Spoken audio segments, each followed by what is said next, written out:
Assalamu alaikum wa rahmatullah wa barakatuh. Paix sur ceux qui suivent la guidée.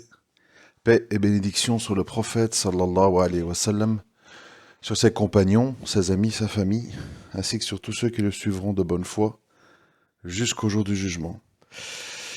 Alors, avant de parler du sujet du jour, la probable défaite de Trump, et ce que ça signifie, parce qu'évidemment, comme dans plein d'autres sujets, on reste en surface, et donc malheureusement, on comprend pas, mais c'est pas grave, hein. Je suis peut-être là pour ça, j'en sais rien. Je voudrais revenir très brièvement sur le live avec le militant d'extrême droite Alexis. J'ai parcouru vos commentaires. Il y en avait des positifs, des négatifs. Je me suis un petit peu arrêté sur les négatifs. Et j'avoue avoir été un peu déçu de voir qu'il y a quand même pas mal de gens qui n'ont pas bien compris. Alors je vais réexpliquer. Euh, Pourquoi j'ai fait ça, d'abord? Parce que je veux démontrer aux musulmans et aux islamophobes d'extrême droite que nos différends reposent sur des malentendus. Voilà. Chacun son niveau intellectuel, chacun son enfance, chacun sa vie. C'est un autre débat. Euh, Moi, je voulais simplement dire que, et on l'a entendu dans les propos d'Alexis, beaucoup de leurs a priori reposent sur des idées toutes faites que vous avez entendues, hein, pédophilie, les versets, les sourates, les versets du sabre, la violence, on est victime d'attentats en France, donc des choses très très clichés. Mais quand on creuse, on se rend compte en fait que l'islam, comme on va dire l'idéologie d'extrême droite, on aime la discipline, on aime l'ordre, on n'est pas pour la liberté à tout va, on n'est pas pour une certaine décadence, etc. Par rapport à plein de trucs, hein, la famille, l'avortement, l'homosexualité, etc. Et donc, l'un de mes objectifs dans ce live n'était évidemment pas de faire un cours de religion. YouTube est plein de cours ou de rappels où on explique l'islam c'est la paix, Aïcha avait 18 ans, elle avait pas 9 ans, enfin, ça manque pas de théorie et de discussion. Moi, c'est pas mon travail. Et beaucoup de gens, ils continuent à ne pas comprendre ça. Moi, je ne fais pas ces audios pour faire des cours de religion. Pourquoi? Parce que, un, je suis pas habilité. Deux, c'est pas ma façon de faire. Ma façon de faire, je vais l'expliquer brièvement, c'est je veux démontrer aux gens certaines choses afin qu'ils se remettent en question. Ça ne sert à rien, comme j'ai dit à un frère en privé avec qui j'ai parlé après le live, ça ne sert à rien que je dise à Alexis et aux gens qui pensent comme lui, oui, mais Aïcha, c'est le prophète sallam qui en a rêvé, c'est le Seigneur des mondes qui a voulu. Ça repose sur la foi, tout ça. Donc quand on ne croit pas, déjà à la base, c'est un discours qui n'est pas recevable. Et ça, beaucoup de musulmans ne comprennent pas.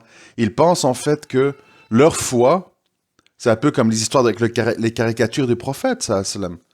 Les musulmans ne veulent pas comprendre que pour nous, c'est un personnage sacré parce qu'il a été choisi par Allah pour révéler sa parole, etc., etc. Mais pour eux, qu'est-ce qu'ils voient?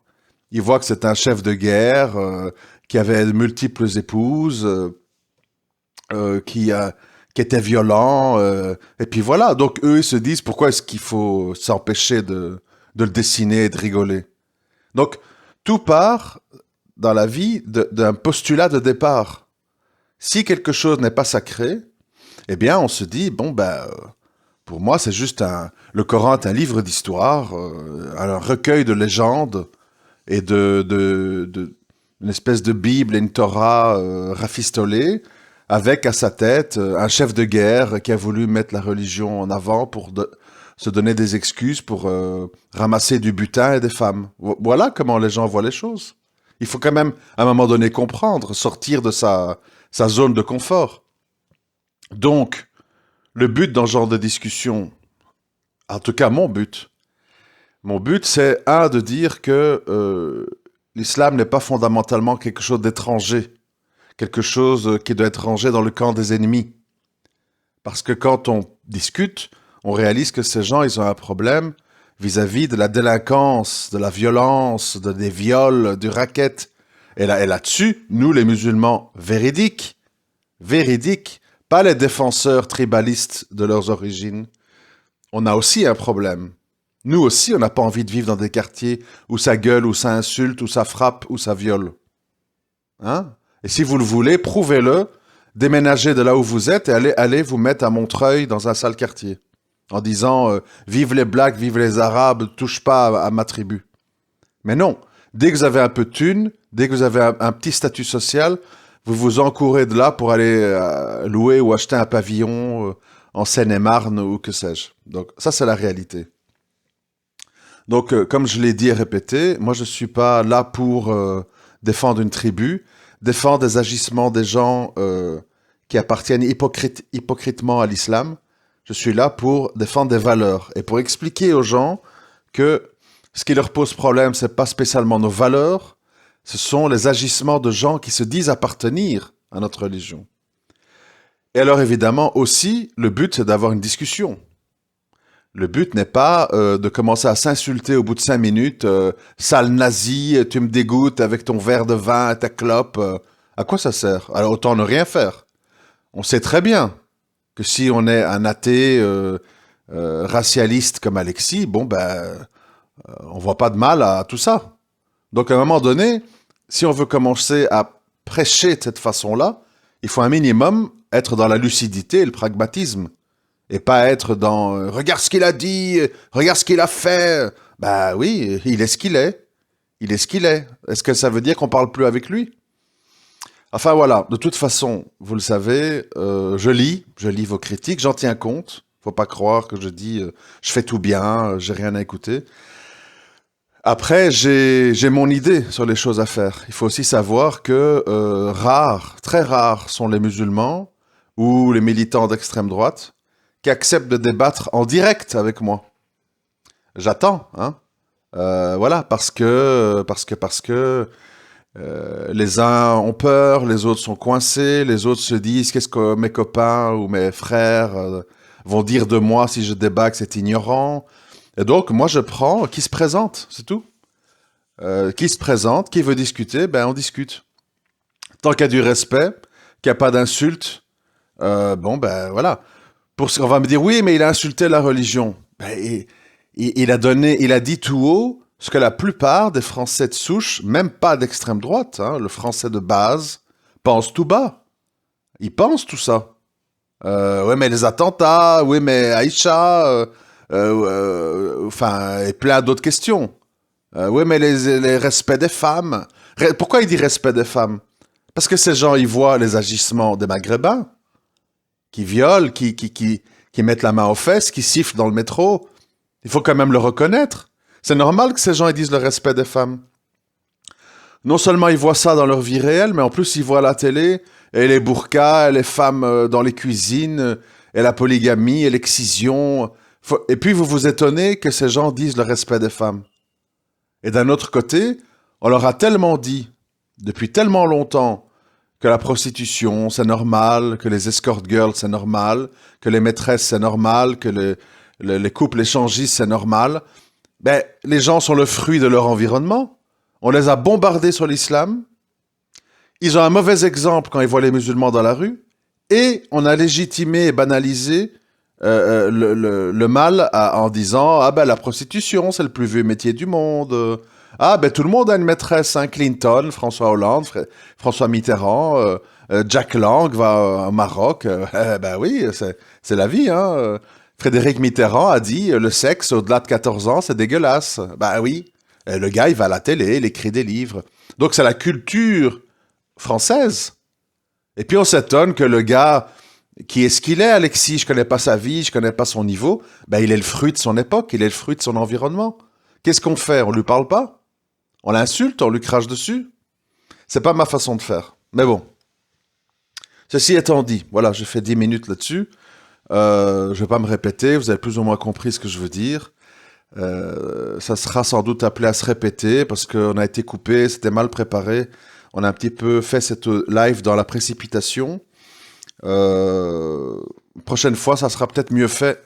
On verra, Inch'Allah. Alors, passons au Trump.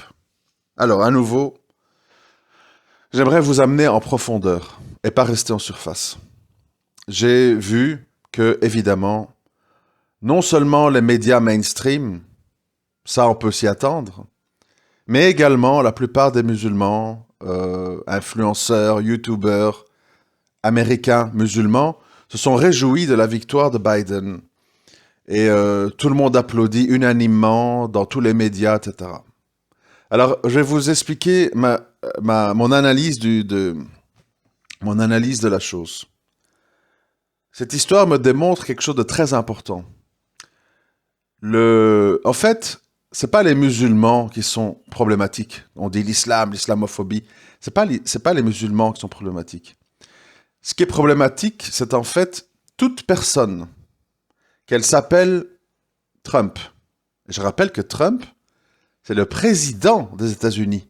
C'est pas le balayeur du coin de la rue, hein. C'est le président des États-Unis.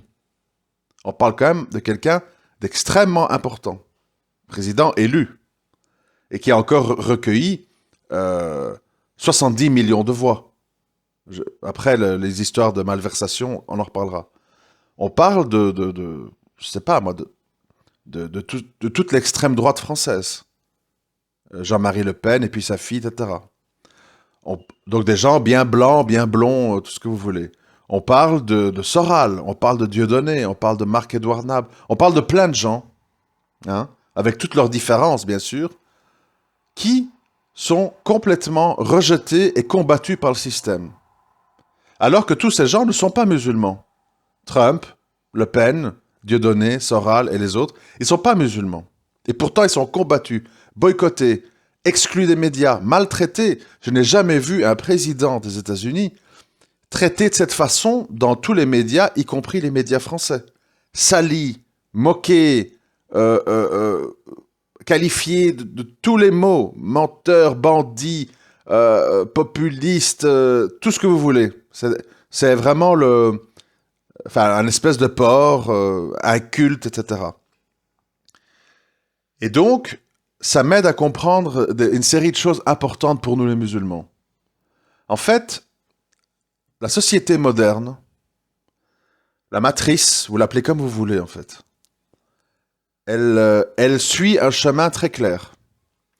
C'est un chemin qui est fait de quoi? D'humanisme, de façade bien sûr, de féminisme, toujours de façade, d'ouverture à toutes les minorités, toujours de façade, c'est-à-dire, en fait, ça remonte à où cette histoire-là? Je m'excuse, avant que j'oublie. Ça remonte à cette histoire de la guerre de sécession en Amérique. C'était quoi? Parce que beaucoup de gens ne comprennent pas bien. La guerre de sécession, on avait d'un côté les pays sudistes qui étaient racistes, esclavagistes, tout ce qu'on connaît, hein, tous les clichés. Et on avait au nord, donc, soi-disant, la pensée progressiste de libération des esclaves et du respect des Noirs et tout. Et je pense que c'est une analyse que même notre frère Malcolm X n'avait pas complètement compris. En fait, au nord, et ça représente aujourd'hui, le nord de cette guerre-là représente les quartiers bobos, un peu de gauche, un peu centriste, les Parisiens, vous voyez. Le nord, c'est quoi en fait? Le nord de l'Amérique, c'était les Noirs, on les aime pas plus. On les aime pas plus que ceux du Sud. On les aime pas plus. Mais on a une autre stratégie avec eux. On veut les inclure dans notre société, leur donner un semblant de droit.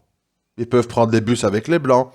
De toute façon, cette mixité sociale, elle ne se fera que entre qui et qui. Écoutez bien, parce que c'est très très important, s'il vous plaît. Si vous êtes distrait, écoutez bien. Cette mixité sociale, elle se fera entre les pauvres blancs, ceux de basse classe, c'est-à-dire ceux qui prennent le bus, le métro, qui doivent se mélanger aux noirs. Ça sera eux qui seront victimes de délinquance et de viols, etc. Pas nous. Parce que nous, l'élite blanche, WASP, White Anglo-Saxon Protestant. Nous sommes dans les universités, nous sommes dans les beaux quartiers de Boston, nous sommes dans les beaux quartiers de Washington, de Virginie, de Pennsylvanie. Ces gens-là, ils partagent pas notre quotidien. Ils partagent le quotidien de nos pauvres blancs. Et c'est exactement ce qui se passe aujourd'hui en Europe. Tous les donneurs de leçons de gauche, vivre ensemble, tolérance, etc., ils vivent pas avec les étrangers. Ils vivent pas avec les sans-papiers. Ils subissent pas la violence, les dégradations et autres. Eux, ils vivent. Prenons le cas de la Belgique, mais en France, parce que je connais pas les quartiers. Prenons le cas de la Belgique. Où est-ce qu'ils vivent, les riches? Woluwe-Saint-Lambert, Woluwe-Saint-Pierre, Boisfort, Oderghem, etc. Avenue Louise. Ils connaissent pas Molenbeek. Ils connaissent pas Chaussée de Gand. Ils connaissent pas rue de Brabant. C'est une autre planète. Alors c'est facile de loin de dire il faut recevoir des sans-papiers, faut arrêter avec le racisme, etc. Vous comprenez? Et donc après, ils donnent des leçons aux racistes. Si vous voulez, à l'époque, les sudistes en Amérique, et aujourd'hui, les pauvres Français qui dorment la peur au ventre que le matin, leur voiture sera brûlée. Eh, c'est pas bien, tu peux pas voter Marina.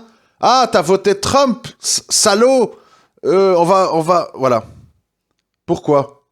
Parce qu'en fait, je donne les leçons, je jette les grands principes, et c'est toi qui subis. Et puis quand tu subis, je te dis, tais-toi, sois pas raciste, hein. C'est le vivre ensemble. Est-ce que vous comprenez l'arnaque?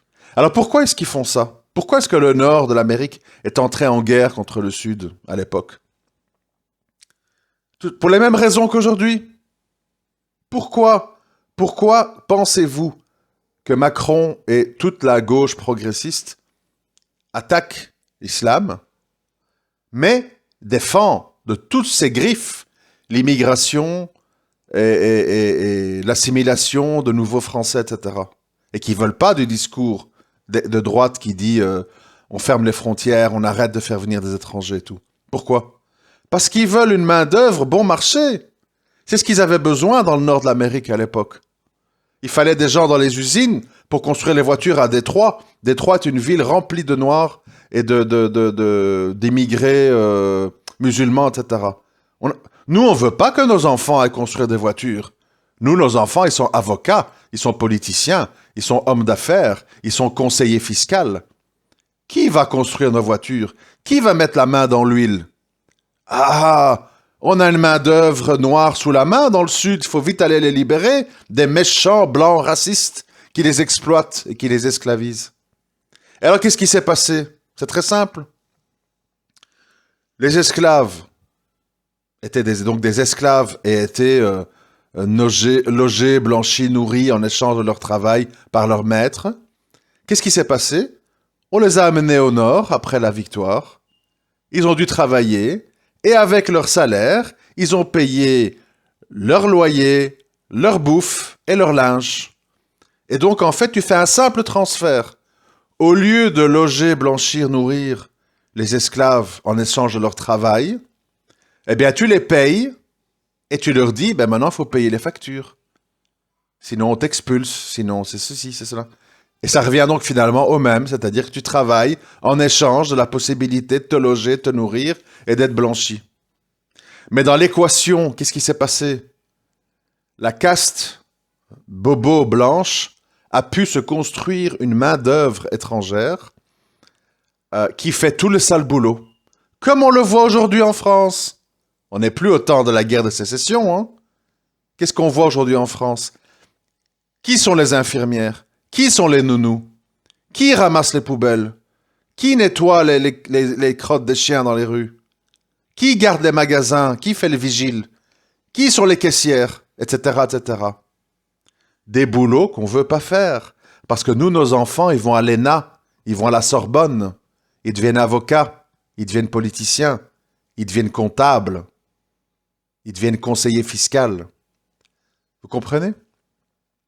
Ça, c'est le postulat de départ pour tout comprendre pour la suite. La suite, c'est quoi? On a une société où hypocrite où tout le monde doit faire semblant. Semblant qu'on n'est pas islamophobe, semblant qu'on n'est pas homophobe, semblant qu'on n'est pas antisémite, semblant qu'on n'est pas qu'on est pour l'égalité des sexes, etc., etc. Et donc, on manœuvre dans ce sens. On dit oui, les homos peuvent se marier, comme ça, ce sont des contribuables qui vont payer leurs impôts, qui seront contents, ils ne seront pas discriminés, ce sont des bons consommateurs. Comme souvent, ils n'ont pas d'enfants, c'est des gens qui dépensent énormément dans les services et les loisirs. Ce sont des calculateurs. Vous comprenez? Ils calculent. Si les femmes font moins d'enfants, on va promotionner la pilule. Comme ça, elles resteront au boulot, elles n'auront pas de congé de maternité. Tatati, tatata. Tout est interconnecté, ce sont des gens intelligents. Et que quand tous ces gens intelligents, manipulateurs, hypocrites, machiavéliques, voient débarquer quelqu'un, comme on dit en français, qui est franc du collier. Bernard Tapie, Jean-Marie Le Pen, Salvini, et j'en passe, et Trump, ils sont en panique totale. Parce que le gars, il tape dans la fourmilière. Il dit ce qu'il ne faut pas dire. Il dit tout haut ce qu'on pense tout bas, etc., etc. Et dans le cas de Trump, ce que je voudrais insister, que peu de gens ont relevé, très peu de gens ont relevé, même parmi les gens très pro-Trump dans les réseaux, Trump, c'est pas lui tout seul.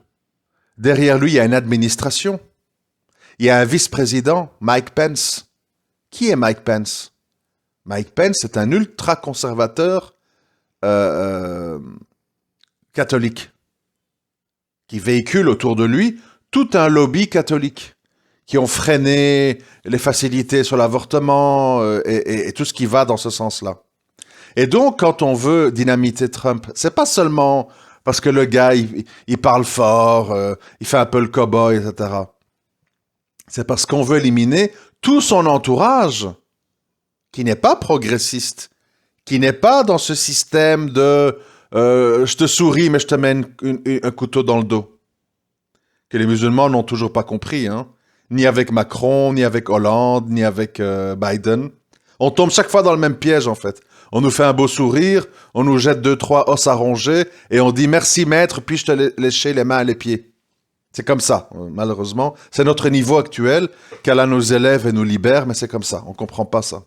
On ne comprend pas, en fait, qu'on aurait beaucoup à gagner à être en face de gens francs, qui ne nous aiment pas, et de trouver des arrangements et des modes de fonctionnement sur cette base-là.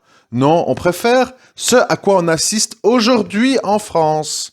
C'est-à-dire quoi? Je n'invente rien. Ouvrez votre Internet et faites des recherches si vous pensez que j'invente ou que j'exagère. Tous les petits malins musulmans qui ont cru qu'ils pouvaient faire du copinage avec la gauche, Hassani Hussein, CCIF, Marwan Mohamed, Baraka City, etc. Ils ont ouvert des associations, ils ont marché main dans la main avec des maires, ils ont parlé des droits de l'homme, ils ont dit la charia c'est la République, etc. Qui ont fait cette espèce de mélange de taquilla avec manipulation, avec assimilation, etc. Qu'est-ce qui se passe aujourd'hui? Qu'est-ce qui se passe aujourd'hui? Est-ce que c'est Marine Le Pen qui les attaque? Non! C'est le gentil Macron, agent de Rothschild. Qui a dit quoi? Eh bien, comme il y a un petit gamin, un ex-drogué qui ont joué du couteau, en disant Allahu Akbar, eh bien, on va tout dynamiter. Perquisition chez le fils de Hassani Hussein, Sofiane Hussein, tout le monde au trou, machin, 300, 400 000 euros de tournées, de malversations et autres. CCIF menacé, criminalisé, accusé de mille et une choses. Baraka City dissoute qui demande à la Turquie de l'héberger. Enfin bref. Est-ce que on est capable de comprendre les signes qu'Allah nous donne, les messages qu'Allah nous donne, ou on n'est pas capable? Ça signifie quoi tout ça? Ça signifie, Tariq Ramadan aussi bien sûr, hein. Ça signifie quoi? Ça veut dire, une fois qu'on t'a utilisé, une fois qu'on t'a donné des espoirs à des fins politiques, Hassani Hussein, C'était en échange de marche main dans la main avec moi pour que tous les métèques qui sont devant toi, ils vont voter pour moi aux élections. Il l'a fait. Il a accepté. Une fois que j'ai plus besoin de toi, une fois que tu m'apportes plus d'inconvénients que d'avantages, je te jette dans la fosse au lion et je te traite comme un bandit, comme un escroc, comme un malpropre. Ils l'ont toujours fait, mais pas seulement avec les musulmans. C'est ça que vous comprenez pas. Ils l'ont fait avec Bernard Tapie, ils l'ont fait avec Jean-Marie Le Pen, ils l'ont fait avec toute personne qui dérange l'establishment, la pensée unique qui est composée de féminisme, avortement, droit des homos, etc., etc., interventionnisme. Ça aussi, Biden, etc. Je signale que Trump, tout fou soit-il, n'a pas fait de nouvelles guerres ou n'a pas envoyé massivement des troupes quelque part dans le monde en 5 ans. Tous les autres avant lui sont des gens interventionnistes, qui vont, qui viennent, qui déclenchent des guerres, qui les arrêtent, qui les recommencent là-bas, et toute l'industrie de l'armement qui tourne à plein rendement, etc. Trump, il s'est attiré beaucoup d'ennemis. Les fabricants d'armes, ils disent tu nous fais un conflit, là, on a des vieux missiles à se débarrasser, là, la nouvelle génération arrive, il faut que ça tourne ici.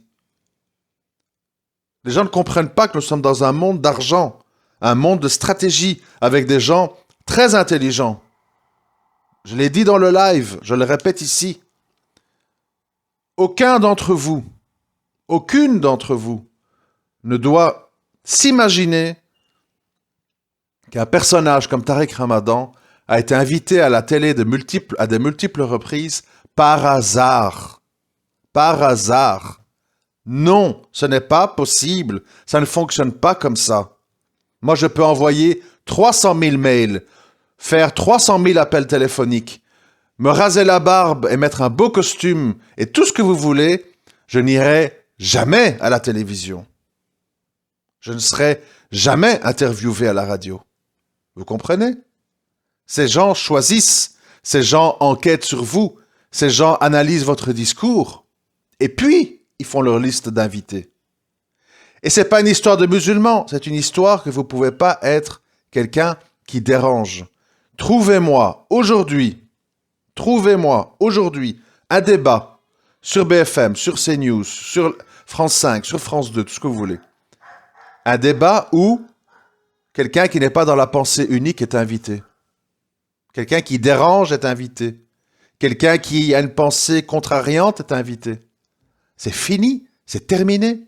À la télévision belge et française, vous n'avez plus aucun débat avec du public, plus aucun débat avec des confrontations.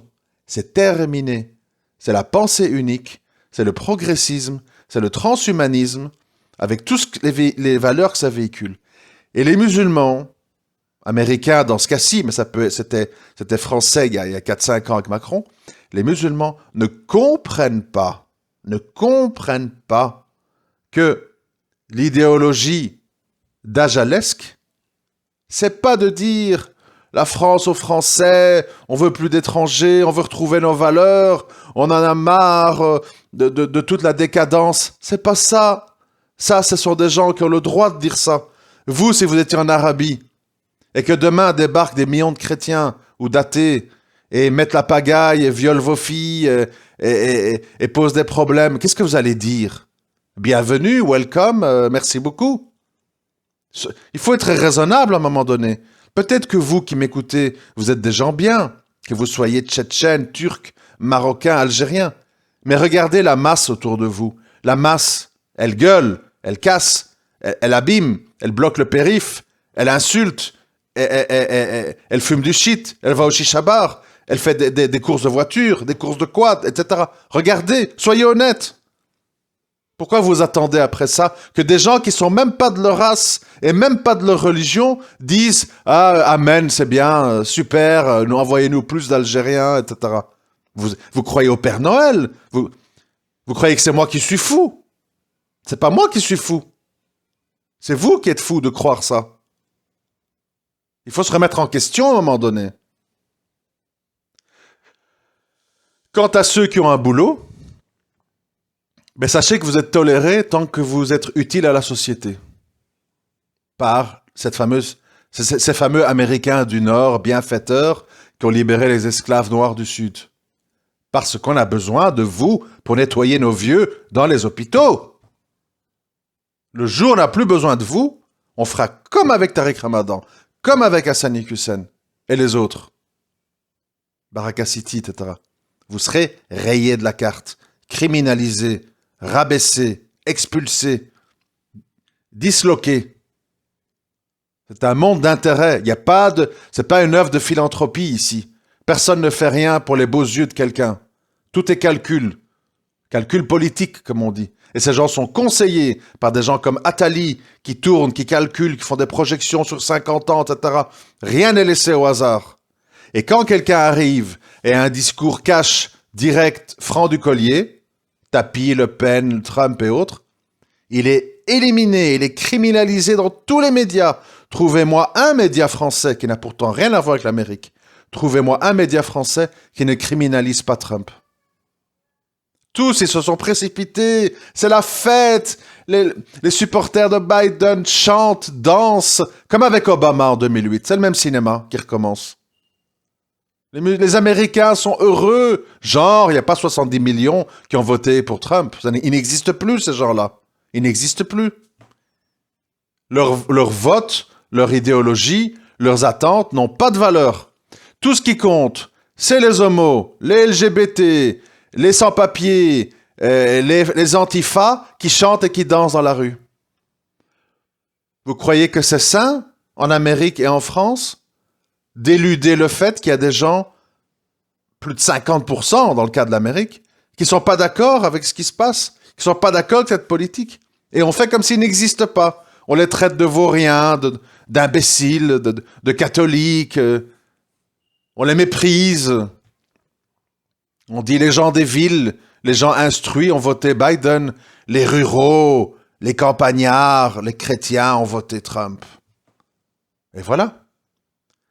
Le véritable problème du monde qu'on a aujourd'hui, mais c'est un problème pour nous tous. C'est ça que j'essaye d'expliquer aux musulmans, aux chrétiens. C'est pas qu'un problème pour les musulmans, c'est un problème aussi pour vous, gens de droite catholique ou d'extrême droite français. C'est aussi un problème pour vous. Vos valeurs et vos idéaux sont piétinés. On vous méprise et on vous traitera aussi mal que les musulmans si vous n'êtes pas complice de l'idéologie progressiste de gauche qui domine le monde occidental. C'est ça qui se passe devant nous. Et quand on se chamaille entre nous, entre chrétiens et musulmans, entre extrême droite et musulmans, etc., on sert cette cause. On se divise, on s'éparpille, on se trompe d'ennemis quand on nous dit « Attention, hein, 2022, faut faire barrage à Marine, hein. » Enfin, je dis Marine parce que, voilà, bon, c'est critiquable, mais enfin, soit, on se comprend. Il faut faire barrage républicain. Il faut voter Macron. Et à chaque élection, moi, je dis, mais si elle est tellement illégale, si elle est tellement imbuvable, si elle est tellement détestable, on a le Vlaams Belang en Belgique, le Front National en France, pourquoi vous les laissez en tant que parti exister? Puisque de toute façon, s'ils pourraient accéder au pouvoir, vous ferez un cordon sanitaire ou un rassemblement républicain pour les empêcher d'être au pouvoir. Pourquoi vous les laissez là? Parce que ça sert vos intérêts, afin de ramener les moutons dans la bergerie quand il faut voter pour vous. Les musulmans doivent au moins, d'accord qu'on est faible, d'accord qu'on est en masse très ignorant, on doit quand même essayer de comprendre. Arrêtez de suivre le troupeau et de suivre les coups de bâton sur les fesses. Et je vois tous ces gars, j'ai étudié 5 ans à Médine, machin. It's a great day today, victory of Biden. C'est une merveilleuse journée aujourd'hui, victoire de Biden. Et tout le monde en dessous avec des cœurs. Tous des musulmans. Tu es effondré quand tu vois ça. Tu es effondré. C'est une souffrance inexplicable. Déjà de voir que le monde ne comprend pas. Les catholiques, l'extrême droite, bon, malheureusement. Mais quand tu vois que les musulmans ne comprennent pas et qui raisonnent uniquement en immigrés, avec Biden, on aura plus de cartes de séjour, on pourra plus venir en Amérique qu'avant. Ils sont prêts à vendre père et mère pour ça. Et dans le lot, Allah et son messager. Hop là. Comme ça, je peux faire venir Bobonne et ma sœur d'Ouganda, de Tanzanie. Allez, je vote Biden. Tant pis pour mes valeurs. Voilà où on en est, mes frères et sœurs. Voilà où on en est. Et il faut que vous le compreniez. Les choses sont beaucoup plus complexes et beaucoup plus vicieuses que vous croyez. Ne tombez pas dans les pièges. Bien sûr que moi je m'en fous de Trump, vous l'avez bien compris. Moi je suis quelqu'un qui vote pas, j'ai bien compris que tous ces gens, c'est des manipulations. Mais il faut au moins comprendre qu'on peut pas prendre pour ennemis ceux que nos ennemis ont dit c'est vos ennemis. Sinon on est complètement idiots. C'est le cas aujourd'hui. Qu'Allah nous améliore et nous renforce. Assalamu alaikum wa rahmatullahi wa barakatuh.